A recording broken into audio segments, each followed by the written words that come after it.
for the Habib, inshallah ta'ala. And yes, and clear the way. Bismillah. Allah give us tawfiq, inshallah ta'ala, and make us worthy of such occasion. And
عملوا التعريف المقدمة.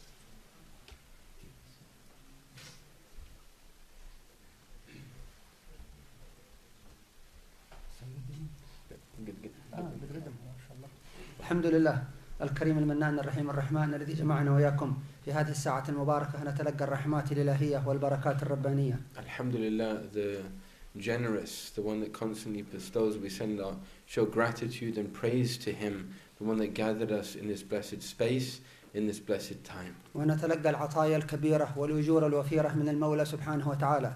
And we open ourselves up that we become receptive for these great gifts and divine things which are bestowed and given in this time. بواسطة الاتباع والامتثال لإرشادات وتعليمات الحبيب المحبوب الرحمة العظمى المصطفى محمد صلى الله عليه وآله وصحبه وسلم. And we do this through adhering to and following the teachings and the way and the methodology of our beloved Prophet Muhammad sallallahu alaihi wasallam.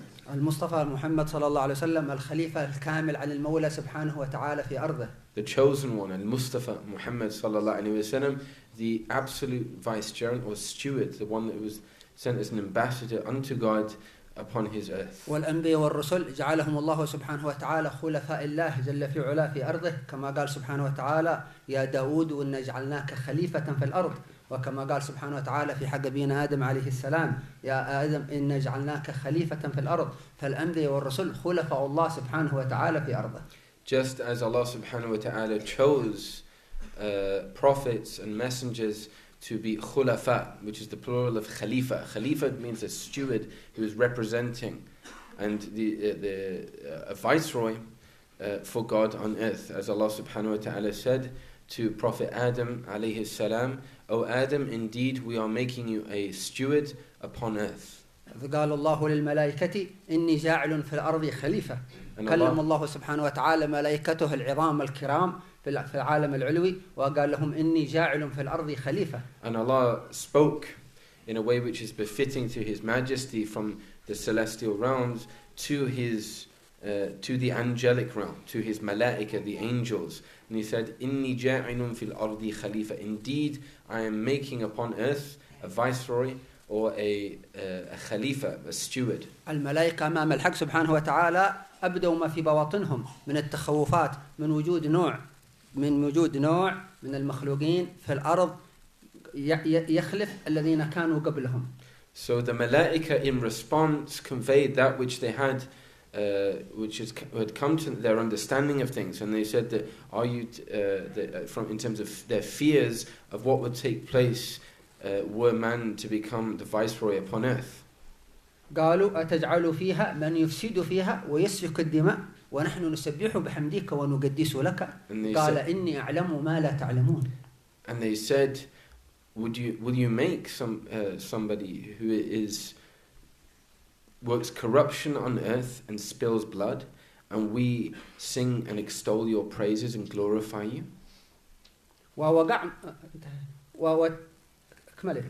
وتحقق مراد الله سبحانه وتعالى في أرضه من إيجاد الخليفة من النوع البشري، ليس من الملائكة وليس من الجن ولا أي نوع من النوع الإنساني الذي هو أبونا آدم عليه السلام. And Allah calls this manifestation of this khilafah, this steward upon earth, in the Adamic form, in the form of a human being, not as an angel, and in the form of our great-grandfather, Prophet Adam alayhi salam. ولما أوجد الله سبحانه وتعالى هذا الخليفة بيّن للملائكة فضيلة هذا الخليفة على جنس الملائكة بالعلم، فقال سبحانه وتعالى لملائكته أنبئوني بأسماء هؤلاء إن كنتم صادقين.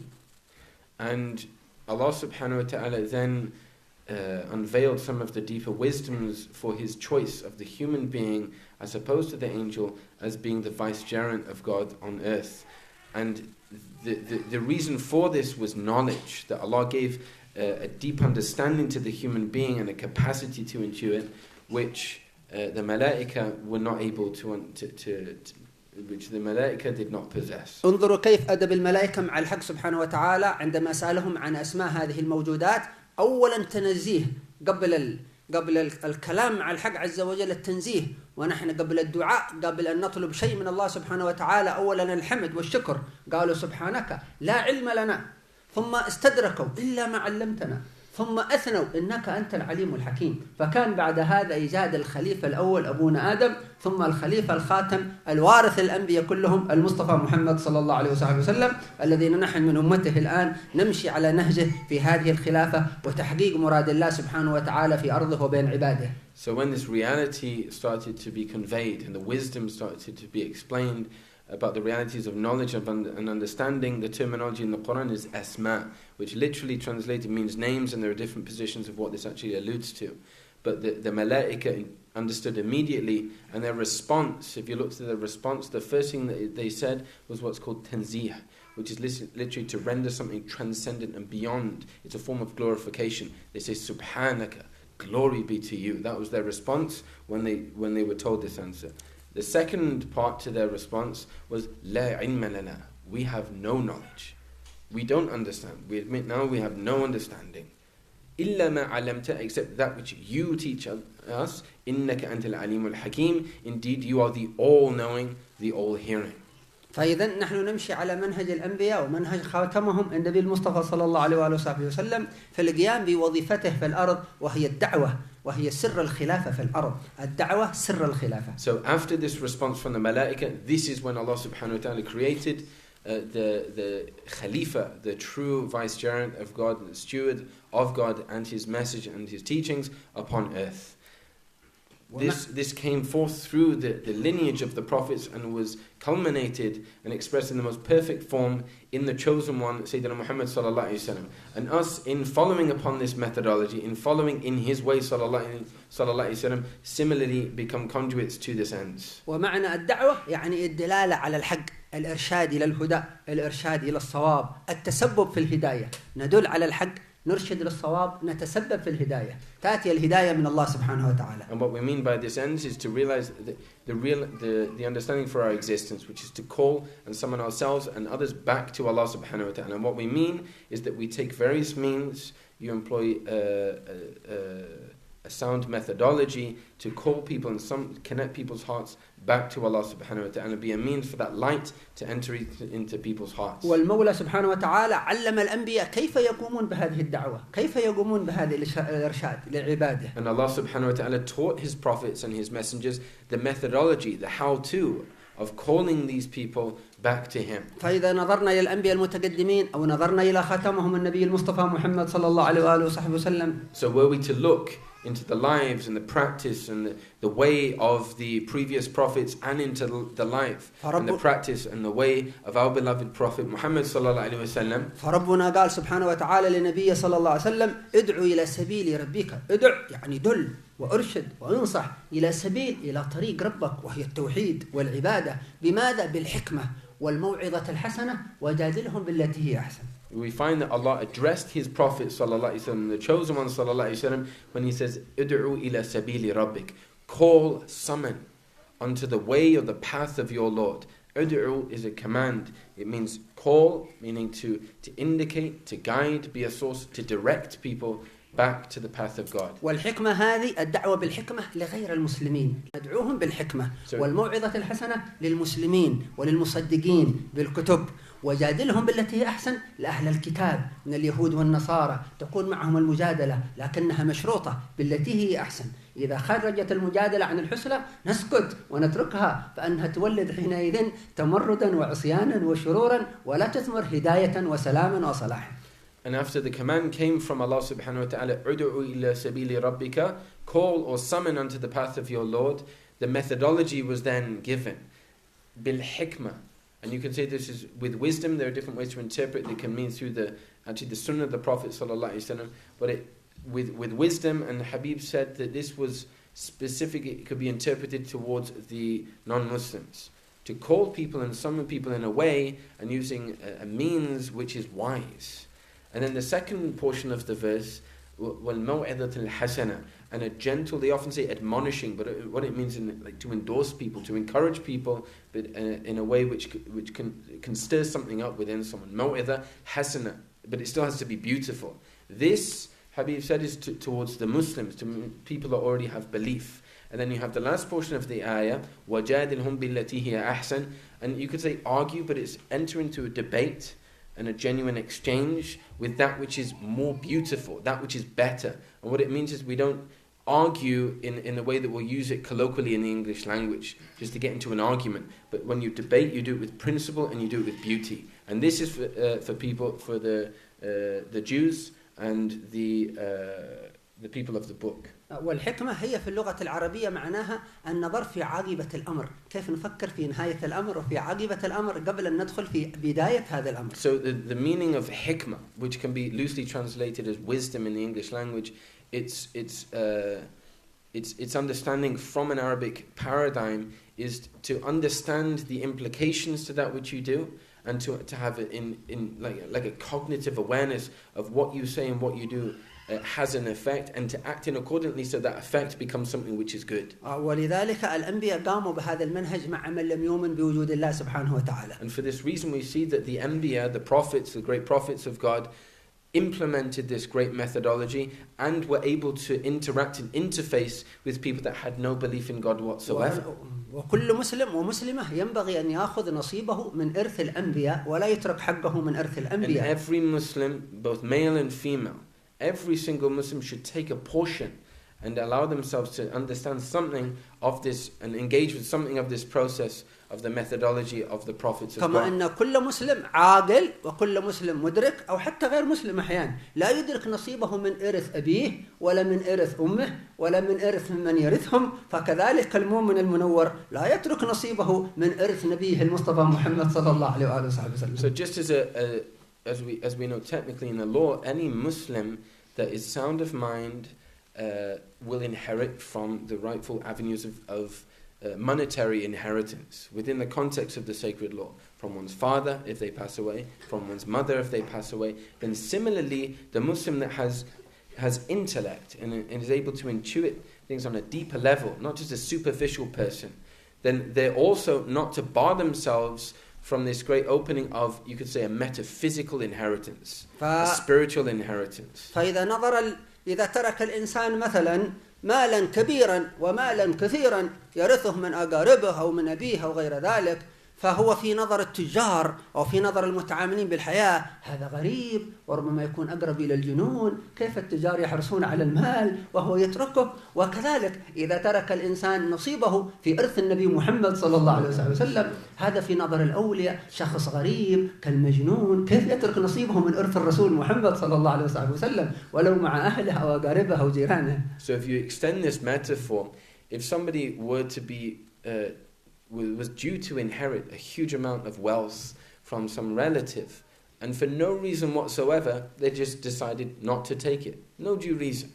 Then, and he reported this back to people, that maybe businessmen and people that understood commerce, they said, this person, you're crazy.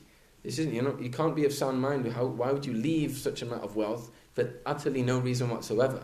Similarly, people that have been bequeathed this prophetic inheritance, this spiritual inheritance, metaphysical inheritance, that which the Prophet Muhammad ﷺ taught, if you actively leave that with no good reason, then the people of Allah, the people of God, the people of intuition, the people of insight, the righteous people of this ummah, they look at this and they think, this is something crazy. You must be insane to have left such beauty with no reason.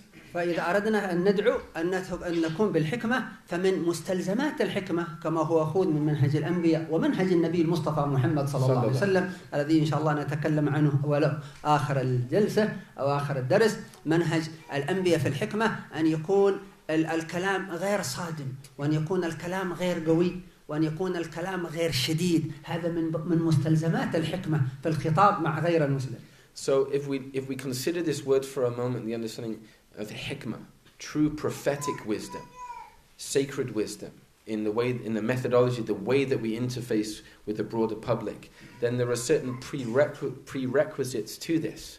One of them is that we don't speak in a way which is coarse or abrasive, and we don't speak in a way which is not befitting of the audience. All of these things are some of the prerequisites in order for the words that we say and the actions that we take to be under this sphere and understood as something being truly wise. لذلك سيدنا إبراهيم مثلا عندما دعا عمه هذا إلى الإيمان بالله سبحانه وتعالى دعاه بهذه الألفاظ التي كلها رحمة وحكمة، وأول شيء حرك فيه معاني الأبوة فقال يا أبتي. بعض الآباء يقوم بالتربية حتى مع غياب الأم، تكون تربيته رحيمة وحكيمة حتى لو كانت الأم غير موجودة، فتجد بعض الآباء يربي أولاده تربية حسنة كاملة لا تتأثر بغياب الأم. So just as we look in the example of Prophet Ibrahim alayhi salam to his father, the way he addressed him, it was even done in a way which was beautiful, and this is indicative that there's a respect there for the father. There are certain fathers that they almost take the place of a mother. Maybe for some reason a person is raised without a mother, they don't have access to the mother for whatever reason, and the fathers take on this role. So if we look at the way and the wisdom by which Sayyidina Ibrahim addressed his father, who was a disbeliever, and he said, oh, the way you'd say it, my dear father. وهذا نادر في الرجال وأن يقوم بتربية الأولاد مع غياب الأم تربية كاملة غير ناقصة، فيعطي الأولاد، يعطيهم الحزم ويعطيهم الإرشاد ويعطيهم الحنان ويعطيهم المحبة. أغلب الآباء يعطي الأولاد في التربية الحزم ولكن يغيب عنه الحنان. ولذلك الأنبياء والأكابر والعلماء والقواد الناجحين أكثرهم تربيهم أمهاتهم ويكونون آباهم مفقودين. إمامنا الشافعي ربته أمه، والنبي المصطفى محمد وغيره من الأكابر والقوات في سلسلة التاريخ تجد الذي ربته أمه، لأنها تعطي والولد من الصغير الحنان. والأب غايب بشدته وقسوته، نادر أن يجمع الرجل الحزم مع الرحمة. الرحمة تكون في المرأة، في الأم غالبا. لذلك سيدنا إبراهيم خاطب أباه هذا، خاطبه كما قالوا انظر، قال يا أبتي، ما قال يا أبي. لماذا؟ لأن العلماء التفسير والتاريخ قالوا أن كان والد سيدنا إبراهيم هذا كاملا في التربية، فكأنه أبوه وأمه، فقال يا أبته، فدعاه باللفظين معا، أتى بالتاء التي تدل على التانيث واللفظة التي تدل على الذكورة. الأب يدل على الذكورة والتاء التي تدل على التانيث، يحرك فيه معاني عاطفة الأبوة وعاطفة الرحمة التي فيه لأجل يستجلبه إلى الهدى والحق. So Habib said the default is that isn't the case. Typically, were a child to lose their mother for whatever reason, it's very difficult for the father to effectively compensate for that loss. And what we're talking about here is not just in terms of financially, we're talking or in something physical, it's in terms of qualities. Typically, men, they have this coarseness or they have like a strictness in terms of the discipline. The role of a father, it typically holds this kind of archetype, whereas the mother is typically understood in most societies as being the source of compassion, gentleness, forgiveness, and this is how a child understands this. So even if we look to the lives of many of the Anbiya and the people of Allah subhanahu wa ta'ala, what we find is in fact many of them lost their fathers. Even our own Prophet sallallahu alaihi wasallam lost his father before he was even born and was raised at the initial stages of his life by his mother. So to find a man that's able to train or raise his child in a way which is based upon principle and has this appropriate sternness in his discipline, whilst at the same time having a perfect balance of compassion and kindness and understanding is very rare. However, this was what was in place of the father of Sayyidina Ibrahim. So Sayyidina Ibrahim recognized this, and he honored this in his address. So he didn't say, Ya Abi. In Arabic, it's kind of like saying dad. It's quite a coarse thing. It's not necessarily full of respect. He says, my dear father. And it's indicative, it's difficult to translate, but it's a nuance within just even the composition of the word in the Arabic language. That because it has the ta at the end, it's indicative of the feminine and both the masculine, although it means father. So it's just such a selective choice of words, such a profound uses of hikmah of Sayyidina Ibrahim addressing his father. فلذلك سيدنا إبراهيم حتى عندما دعا أباه هذا لم يأتيه بلفظ النهي مباشرة، ما قال لأبيه اترك عبادة الأصنام ولم يهدده، أتى بصيغة الاستفهام: يا أبتي لما تعبد ما لا يسمع ولا يبصر ولا يغني عنك شيئا؟ ماذا تستفيد من هذا؟ ولذلك نحن نتحرك. أنت عندما تعمل هذا الخير ماذا ستستفيد؟ عندما تترك عبادة الله ما هي الفائدة التي ستجنيها؟ دائما الإنسان بنظره القاصر يفكر في الفائدة والربح، ماذا أنا سأحصل من هذا الأمر؟ فسيدنا إبراهيم يقول لأبيه ولا يغني عنك شيئا، ماذا يغنيك؟ لما؟ استبصار فقط. So, and then if we look to the second part of this conversation, this narrative between Sayyidina Ibrahim and his father, after addressing him in a way which was kind and which was, you could almost say, delicate, it was so respectful, he didn't say, you're worshipping idols.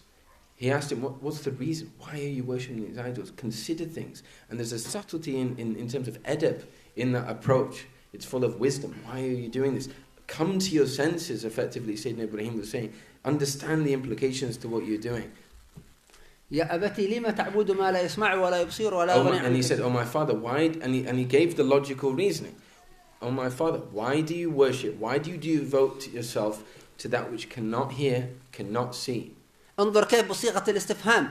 نحن ونحن العباد، ربنا عز وجل عندما يفرض علينا وامره يأتيها بلفظ رقيق، يخاطب المؤمنين بكل شفقة، بكل رافة، بكل رحمة، حتى يتقبلوا الأوامر الإلهية بفرح وسرور. لا يتقبلونها بمضض ولا يتقبلونها بملل. So upon this principle, and we take from this example, as Muslims, if we're to address someone, we do it not only in a polite way, but in the most choicest of way. You must use the most selective and purposeful of words. And then you do things which doesn't insult someone's intellect. Rather, you honor their intellect and you address them in a way which is befitting. This is part of the manhaj or the methodology of the prophets in their da'wah. انظر مثلا الصيام وهو أمر شاق على النفوس، لما أراد الحق عز وجل أن يخبر عباده بهذا الأمر الإلهي الكبير أتى بألفاظ تشعرهم بأنه يشفق عليهم وأنه يرأف بهم وأنه يحبهم، وليس هذا الأمر فيه ضر عليهم. فقال سبحانه وتعالى يا أيها الذين آمنوا، يحرك مثل ما قال سيدنا إبراهيم يا أبتي، أنت يخاطبك الله بصفتك مؤمن. لماذا؟ أنا فرضت عليك لأنك مؤمن بي، مصدق بوجودي. يا أيها الذين آمنوا كتب عليكم الصيام. هذا يسمونه علماء اللغة العربية مغير الصيغة، خفيف. ما قال يا أيها الذين آمنوا كتبت عليكم الصيام، يا أيها الذين آمنوا صوموا، قال يا أيها الذين آمنوا كتب عليكم الصيام. ثم لماذا؟ قال لستم أنتم وحدكم ستصومون كما كتب على الذين من قبلكم. الأمم قبلكم صامت أيضا، لستم أنتم وحدكم يا عبادي ستصومون كما كتب علينا من قبلكم. ثم ذكر الحكمة، لماذا أنتم تصومون؟ لماذا أنا فرضت عليكم الصيام؟ هذا لا يصل إلي شيء، لعلكم تتقون، أنتم ستصيرون من المتقين المحبوبين إذا صمتم، لعلكم تتقون. ثم الأمر الرابع قال أيام معدودات، ليس شهر طويل، أيام معدودات بسرعة ستنقضي، أيام المعدودات. فحتى ربنا الغني الكريم عندما يأتينا بدعوته ويدعون إلى الخير يأتينا بالألفاظ التي تقبلها نفوسنا وقلوبنا وتجعلنا نستجيب لأوامره بفرح وسرور، ولا نستجيب لأوامره بضجر أو ملل. So if we're to take an example from the prophetic address, the way Allah addresses us, and one of the examples of this in the Quran is when Allah subhanahu wa ta'ala addresses His creation, conveying to us the prescription of fasting, that we're to fast.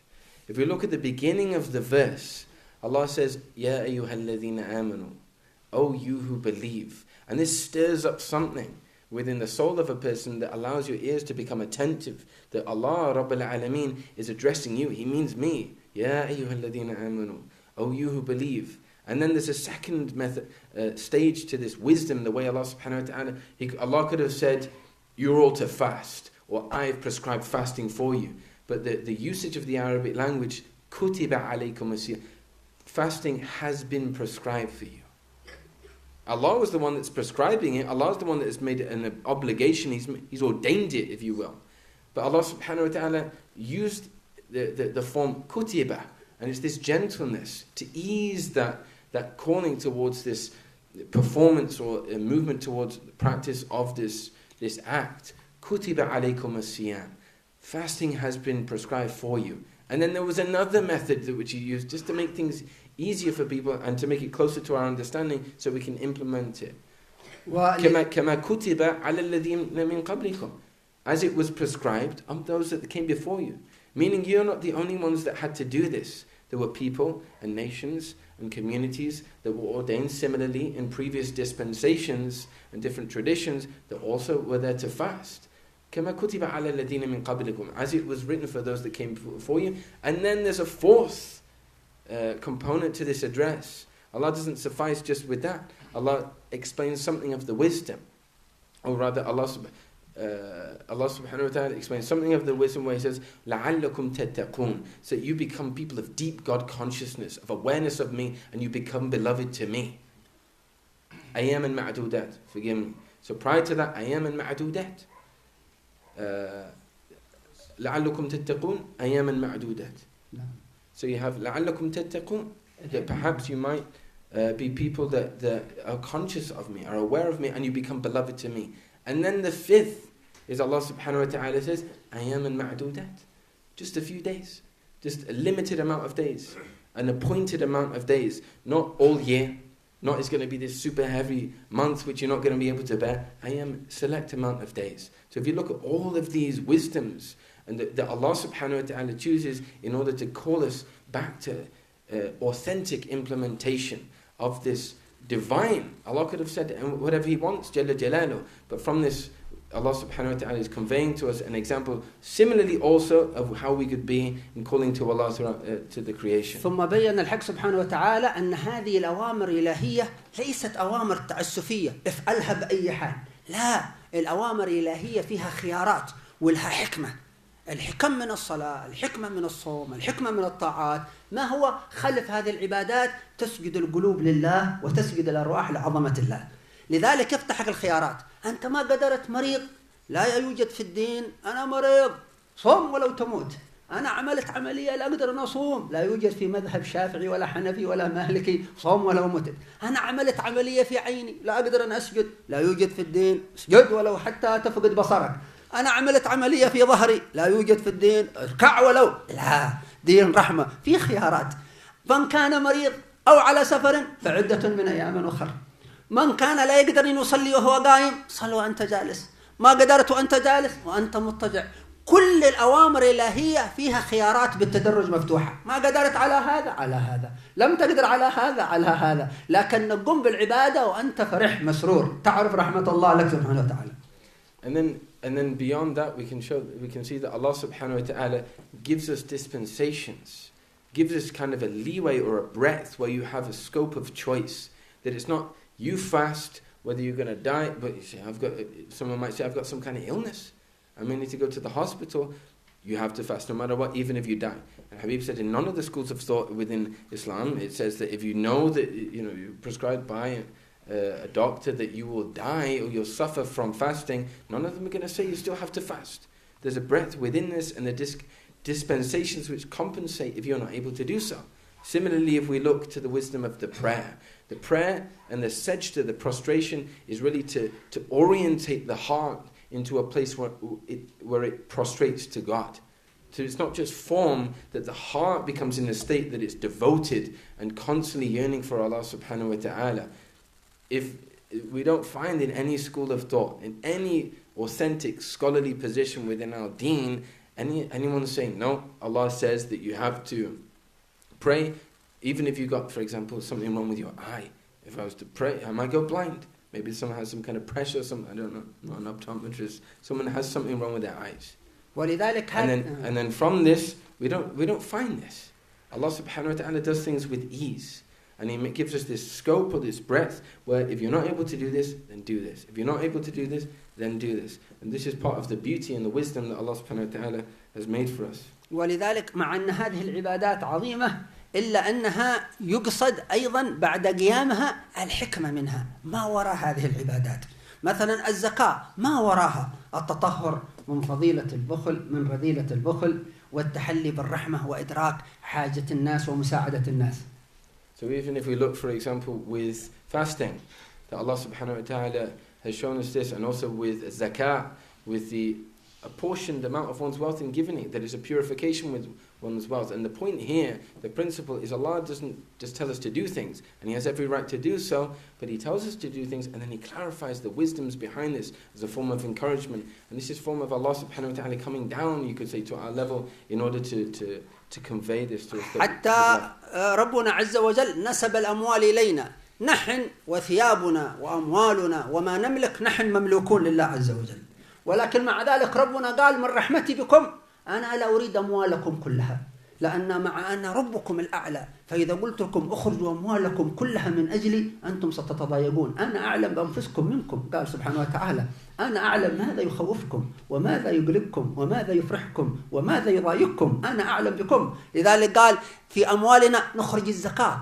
ثم قال عز وجل ولا يسألكم أموالكم إن يسألكموها فيحفكم تبخلوا ويخرج أضغانكم. ستخرج بعدين طبيعتك البشرية، لماذا ربي يريد مالي كله؟ فقط قالك ربع العشر بس، نسب أعطاك المال ونسبه إليك سبحانه وتعالى. Once again, if you look to the example of fasting, the zakah, Allah subhanahu wa ta'ala has every right in His rububiyyah, His divine nature, to say, I need all of your money. You're to give all of your money away. But Allah doesn't do this. It's a small apportioned amount of zakat from your wealth. Only if it's deemed that it's applicable to your circumstances through the sacred law. And Allah subhanahu wa ta'ala, as was mentioned in the meaning of the ayah, He knows the nature of the human beings. It's were Allah subhanahu wa ta'ala in this act, if He was saying, I know you better than you do, and I'm aware of what makes you happy, and I'm aware that that would be too difficult for you to do. So just by the nature, our human nature, were all of our money to be given, we would respond in a foul way, and it wouldn't allow us to enter into a state of devotion to Allah. فلذلك العبادات كلها ما شاء الله فيها خيارات إذا ما قدرنا على الحد الأعلى الحد الأدنى حتى نتحقق بحقيقة الدين في قلوبنا وفي أرواحنا، وحتى تتحسن أخلاقنا. انظر مثلا الحج، إذا أراد إنسان أن يحج، أول أوامر إلهية إذا أردت أن تحج لأجل تعرف حكمة العبادات، الحج أشهر معلومات فمن فرض فيهن الحج أحرم بالحج فلا رفث ولا فسوق ولا جدال بالحج. أول شيء انتبه للسانك إذا أردت أن تذهب بالحج، قبل أن تطوف، قبل أن تعرف أول هذه الحكمة، حتى تعرف الحكمة من العبادات ليست مجرد طاعات. ممكن يصوم الإنسان يوما كاملا يترك الطعام والشراب، في نهار الصيام ممكن يشتم أو يساب أو يلعن أو يقذف، تبطل العبادة كلها في كلمة واحدة. تعرف الحكمة من العبادة كيف؟ So if we look within each expression of worship, each expression of ibadah, there's like a scope, there's a range. If you can't do that which is optimal, then you do that which is the bare minimum, but it's still accepted. But this is an encouragement to reach that which is optimal. Once again, if we look to another expression of this, is in the Hajj, that Allah subhanahu wa ta'ala conveys to us at the beginning, or rather if they're fasting, a person may outwardly just stop eating and drinking for the entire length of the day. But in reality, a person at the same time, they may be cursing people, speaking foul language, talking ill about a person, and this isn't the wisdom of fasting. If we look also in the example of Hajj, that Allah subhanahu wa ta'ala in the first when Allah conveys what Hajj is, He says that there is no rafath, which means that in English you have to break it up. It means foul language, but it's that which is inappropriate for people of stature. It's of a real that which is inappropriate for people of manners. and there's no foul language for Hajj. So there's an allusion to this. Allah is showing us what are the realities of Hajj to purify ourselves from this kind of these impurities, to go into a detox. فلذلك هذه العبادات نعملها بفرح وسرور وإدراك لحكمتها، لأن الله عز وجل غير محتاج لها. نحن كم البشر؟ 10 مليار. بقعة في السماء فقط، بقعة واحدة في السماء فيها من الملائكة ما يساوي أضعاف البشر. في السماء الأولى الدنيا القريبة منا هذه، فكيف السماء الثانية؟ فكيف ما بعدها من السماوات؟ ما هي عباداتنا التي ترتفع من الأرض للمولى سبحانه وتعالى مقابل عبادات الملائكة؟ نحن عباداتنا يسيرة مع عبادة الملائكة. So if we look also to the angelic realm, and what we know is what's been conveyed to us by the Prophet ﷺ, is there are almost infinite amount of angels, millions upon millions, thousands of angels, and they're constantly in a state of devotion and worship to Allah. What does our worship and that which we do compare when it's compared to all of this angelic realm in the first heaven, in the second heavens? But Allah subhanahu wa ta'ala still addresses us. But what is that which we do in comparison to the malaika? ثم أنت أيها المسلم مثلا هذه العبادات هي علامة على استسلامك لله وقبولك لأوامر الله، لأنك أنت أيها المسلم تعبد الله 100 سنة فرضنا، وخلال 100 سنة مقطعة، 20 سنة نوم وعمل وشغل، 10 دقائق صلاة الفجر، 10 دقائق، ثم الصيام شهر واحد فقط في السنة، ثم ينعمك الله عز وجل على هذه العبادة اليسيرة ليس 100 سنة ولا 1000 سنة ولا مليون سنة ولا مليار سنة، مليارات من السنين، مقابل أنك عبدته كم؟ حاجة يسيرة فقط. And although Allah subhanahu wa ta'ala has created us to worship Him, in reality, most of the time we're between work, sleep, eating, drinking. You have to take about 10 minutes out just to turn back to Allah in prayer. And this is for a period of time. It's not for 100 years, not for 1,000 years, not for 1,000,000 years. How long does the average person live? Maybe to 70, maybe to 80. But in recompense, that which Allah gives from that seemingly small amount that we put forth to Him is millions upon millions of years, infinitude, eternity.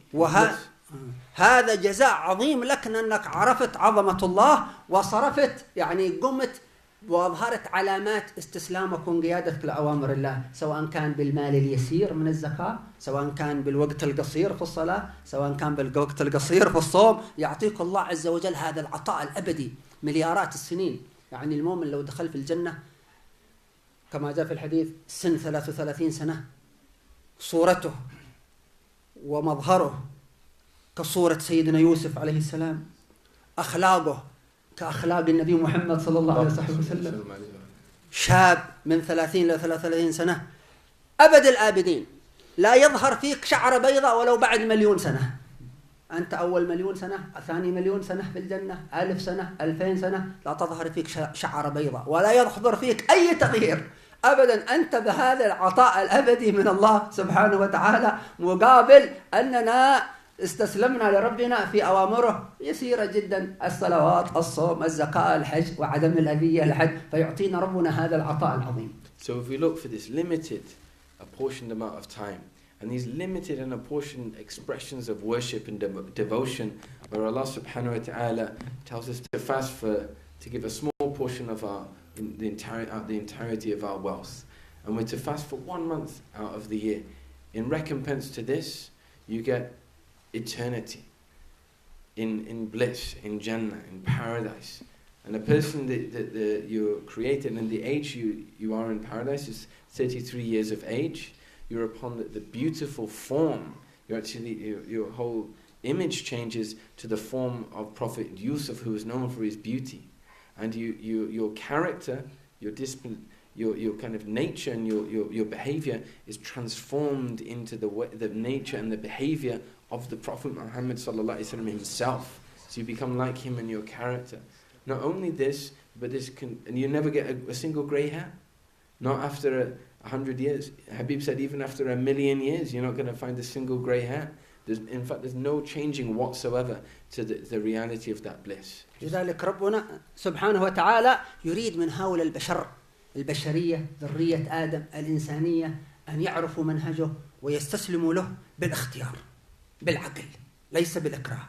لو يريدهم يعبدون قهرا سيجعلهم مثل الملائكة لا توجد عندهم أي شرور الملائكة يتلذذون بالعبادة ولو أراد أن يجعل البشر هؤلاء شريرين سيكونون كالشياطين لا يوجد فيهم ذرة من الخير لا يوجد ذرة من النور لا يوجد ذرة من الرحمة الشياطين مخلوقين للشر الملائكة مخلوقين جعلنا عالم وسط البشر اختبار لنا سبحانه وتعالى. So Allah subhanahu wa ta'ala, things would be very different were Allah to force us or to compel us through His divine capacity to do so into worshipping Him. But there's a deep secret in the reality of our creation, of our potential to go either way.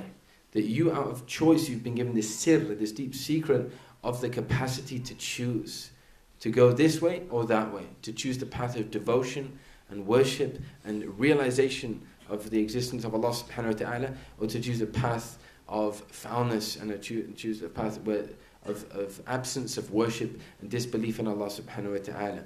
And were the human being not to be present in existence, you just have the shayateen, whose kind of default setting is wickedness and that which is evil. And then you have the polar opposite, which is the malaika, which can only obey.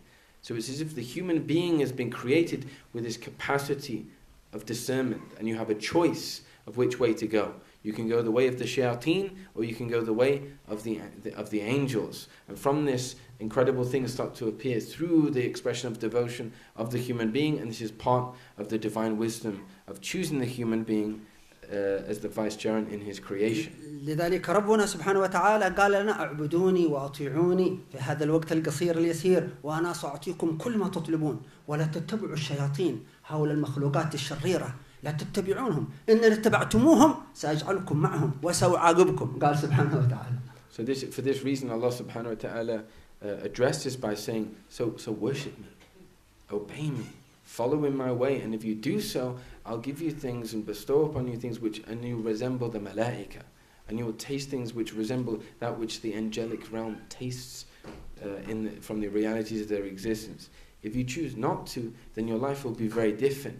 Your life will be one which will resemble the darkness and the evil of the shayateen and the devils of this world. So you make the choice. تخيل لو ملك في بلد من البلاد ملك عادل شجاع قوي كريم لا يظلم أحد. So if you imagine a ruler or literally a king in a particular land, he was known as being courageous, brave, he doesn't wrong a single person, he rules with complete justice. هذا الملك الغني القوي الشجاع الكريم قال لرعيته يا أبناء شعبي أو يا أبناء مملكتي أنتم تعرفون كرمي وتعرفون محبتي لكم وتعرفون غناي أنا أطلب منكم طلب وأمركم بأمر كل ما تطلبونه سأعطيكم إياه أن تريدوا المال سأعطيكم أن تريدوا اللباس سأعطيكم أن تريدوا الطعام سأعطيكم كل ما تريدون سأعطيكم ولكني أطلب منكم طلبا مملكتنا هذه المملكة الجميلة في يوجد عدو يتربص بها سأجعلكم على ثغور هذه المملكة احذروا أنتم أن تعاونوا ذلك العدو حتى يخترق مملكتنا أنتم احرسوا وقوموا بأوامري وأنا سأعطيكم ما تطلبون. تصور هذه الحكاية وهذه القصة. مرحبا. So Habib said, if you imagine for a moment that there is a king in this land, and he has these qualities that we said. He's rich, kind, generous, brave, and the people trust him. His subjects trust him. And he says to his subjects, I'll give you whatever you want. If you want wealth, I'll give this to you. If you want clothes, I'll give this to you. Any luxury you want, I'll give to you. But on one condition. Then in the outskirts of the kingdom, there's a wall. And there's something foul that's trying to get in through this wall. An imposter, an intruder. And I'm telling you that this person is no good for us in our kingdom, is no good for you. But if you don't assist him to get into this kingdom, this is what I'll give to you. But only on that condition. قسم من المملكة سمعوا أمر الملك حصنوا ثغورهم من العدو أدوا ما عليهم الملك يعطيهم كل ما يطلبون وفوق ما يطلبون. So if they listen to this, there's a portion of people that naturally will have the inclination and the understanding that this is the best option for us. That we're not going to listen to this intruder. We're not going to listen to his deception and trying to enter into our into our land, and they receive this great portion of wealth and luxury and beauty and goodness from the king. القسم الآخر من المواطنين هؤلاء خانوا الملك، يجعلون العدو يدخل، الملك قال لهم مقابل مال، الملك قال لهم أنا سأعطيكم فوق ما يعطيكم هذا العدو. خانوا الملك، فتحوا الثغور، دخل العدو. هؤلاء يستحقون العقوبة من الملك. نحن في العالم كذا، المسلمون استجابوا لأمر ملك الملوك، الكفار سمحوا للشياطين يدخلون ويتعاونون مع الشياطين، يستحقون العقوبة من ملك الملوك. So the second group of people, they kind of they didn't pay any real attention to the king, and they were weak. And although the king was promising to give them a recompense greater than that which the intruder was promising to give, they said, well, we just want it now, and we'll just take the money we should take the bribery for the man to get into this person to get into our kingdom. So they let him in, and he came into the kingdom, and he started to pollute the society. This kind of person, anyone would say that he deserves a retribution from the king. Anybody that allowed this intruder into the kingdom, or this kind of fortress, if you like, deserves retribution from the ruler. And similarly, this is the way Allah subhanahu wa ta'ala is, and we are on earth. That we don't allow these things into the kingdom of Allah subhanahu wa ta'ala, and so we don't expose ourselves to retribution. نسأل الله أن يجعلنا وإياكم من المستجيبين لأوامر ملك الملوك سبحانه وتعالى. And we ask Allah subhanahu wa ta'ala, He makes us of those people that constantly are receptive and are desirous to follow the command of Allah subhanahu wa ta'ala. وأن يجعلنا من المحبوبين عند ملك الملوك سبحانه وتعالى والذين يحبونه سبحانه وتعالى. And He makes us people who are beloved and dear to Malik al-Muluk, the ultimate sovereign, the King of Kings, Jalla Jalaluh, that He loves us and we love Him. والذين يقبلون على طاعته سبحانه وتعالى وهم فرحون مسرورون مطمئنون مستبشرون بالجزاء العظيم منه سبحانه. And we ask Allah subhanahu wa ta'ala, He makes us those people that when they engage in acts of worship, it's not just a chore. They do it with love, and they do it with yearning, and they do it anticipating from Allah subhanahu wa ta'ala, ready to receive the goodness that Allah has to give. وأن يمدنا وإياكم بالنور والتوفيق للعبادة ولكل خير ويحفظنا والأمة كلها من كل شر. And He grants us the capacity and strength to do goodness and to fulfill and to perform our acts of devotion with love, and to be conduits and sources of goodness for our communities and the entire ummah. وأن يجعلنا وإياكم وأهالينا وأهاليكم وقراباتنا كلنا أجمعين متعاونين على هذا الخير قرة عين للنبي محمد صلى الله عليه وسلم. And we ask Allah that He makes us and you and your loved ones and your families and all of your relatives and your communities people that mutually serve and help each other in goodness, in facilitating this khayr, this goodness. وأن يوفقنا لأن نأخذ كل إخواننا من الناس ومن البشر حتى لا يؤثرون عليهم الشياطين في الشر فيأخذونهم معهم بعد ذلك. And we ask Allah, نعم. And we become means that literally to take the hands of those people that are exposing themselves to this evil, that we become conduits that they might turn back to the beauty of what Allah subhanahu wa ta'ala has to offer. جزاكم الله خير وجزا الله أخ الإمام خير الجزاء على إذاحة هذه الفرصة. May Allah reward you with goodness, and may Allah reward the Imam with great goodness for this opportunity to be here. جزا الله كل القائمين على هذا المسجد. And may Allah reward everybody that served within this masjid. وكل من حضر في هذا المكان. And anybody that was present in this blessed place. ونحن جينا زيارة لكم من بلدة اسمها تريم. And we came to you from a city which is called Tarim. وكما جمعنا الله في هذا المسجد على العلم والذكر والعبادة نسأل الله أن يجمعنا في الجنة سبحانه وتعالى. Just as Allah gathered us all now in His house, Bayt Allah, the masjid of Allah subhanahu wa ta'ala, in worship, in devotion, in remembrance of Him, we ask similarly He gathers us all in the highest abodes of paradise. آمين يا رب العالمين.